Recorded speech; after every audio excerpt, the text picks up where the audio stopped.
ऐसा है कि कोरोना की जिस तरह से देखा जाए तो पूरे देश के अंदर ही स्थिति नाजुक बनी हुई है और ऐसा कि आज मैं यहाँ पर बाड़मेर के हॉस्पिटल का भी निरीक्षण किया और निश्चित रूप से इस बीमारी का जो है उसकी सुविधा और इस दृष्टि से पूरा यहाँ पर निरीक्षण किया गया। और मैं सोचता हूँ कि आने वाले समय के अंदर हम सबको मिलकर इस बीमारी से निजात पाना है,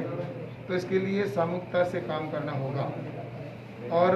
आज यहाँ पर जैसा कि ऑक्सीजन की भी बताइए, तो इसके लिए मैंने यहाँ पर ऑक्सीजन सिलेंडर के लिए यहाँ पर घोषणा भी की है और मैंने 50 लाख रुपए भी कहा है कि रेगुलेटर की या जो भी आवश्यकता होगी तो बाड़मेर जिले के अंदर बालोतरा को 25 लाख रुपए और 25 लाख की व्यवस्था बाड़मेर हॉस्पिटल के लिए की है। तो मैं सोचता हूँ कि जैसी भी आवश्यकता होगी वहाँ पर भारत सरकार को निश्चित रूप से यहाँ के हॉस्पिटल स्टाफ के साथ खड़ी है, हॉस्पिटल के साथ है, पेशेंटों के साथ में है। और निश्चित रूप से मैं तो ये कहता हूँ कि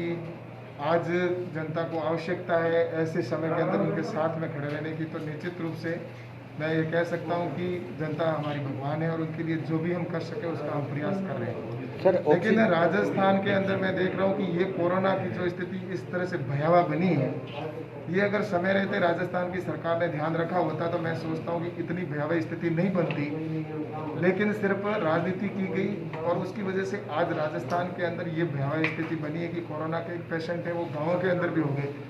पिछली बार ये कोरोना के पेशेंट जहाँ तक मैं सोचता हूँ कि शहरों के अंदर ही थे, लेकिन आज ये कम्युनिटी के अंदर पहुँच चुका है, गाँवों के अंदर भी पहुँच चुका है। इसके लिए जन जागरण का बहुत बड़ा काम हम सबको मिलकर करना है। और मैं तो यही कह सकता हूँ कि इस समय इस कोरोना के संकट के अंदर जिस तरह से प्रधानमंत्री माननीय नरेंद्र मोदी जी ने जहाँ ऑक्सीजन की व्यवस्था करनी थी, तो उसके लिए चाहे उसके लिए टैक्स को हटाने का विषय हो, चाहे फॉरेन से हमारे को अगर ऑक्सीजन के लाने की व्यवस्था करनी हो, तो वो सारी प्रधानमंत्री जी एक परिवार की तरह जिस तरह से खड़े होकर वो सारी व्यवस्था कर रहे हैं। और चाहे ट्रेन से ऑक्सीजन सिलेंडर के पहुंचाने की आवश्यकता हो तो उसके भी प्रयास किए जा रहे हैं। और मैं ये कह सकता हूं कि प्रधानमंत्री जी के नेतृत्व में निश्चित रूप से प्रयास किए जा रहे हैं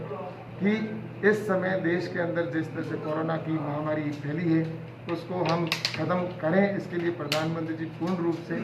निश्चित रूप से हर संभव प्रयास में लगे हुए हैं और मुझे पूरा विश्वास है कि हम सब मिलकर इस महामारी से निजात पा पाएंगे। और इसके लिए हमें मुख्य रूप से जैसा प्रधानमंत्री जी ने कहा कि 2 गज की दूरी, मास्क है जरूरी, सैनिटाइज, हाथ धोना,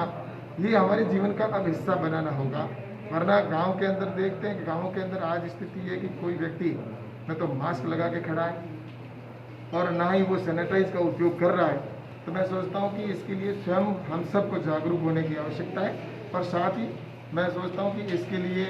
जहाँ भी आवश्यकता होगी तो इसके लिए मैं स्वयं यहाँ पर हूँ। और निश्चित रूप से मैं डॉक्टर्स को भी धन्यवाद दूंगा, हमारे नर्सिंग स्टाफ को भी धन्यवाद दूंगा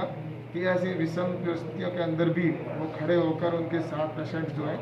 इस बीमारी को ख़त्म करने के लिए जो भी आवश्यकता होती है तो निश्चित रूप से कर रहे हैं। तो मैं नर्सिंग स्टाफ और मेडिकल स्टाफ और पूरा और साथ ही पुलिस के कर्मी हैं, अन्य और जो भी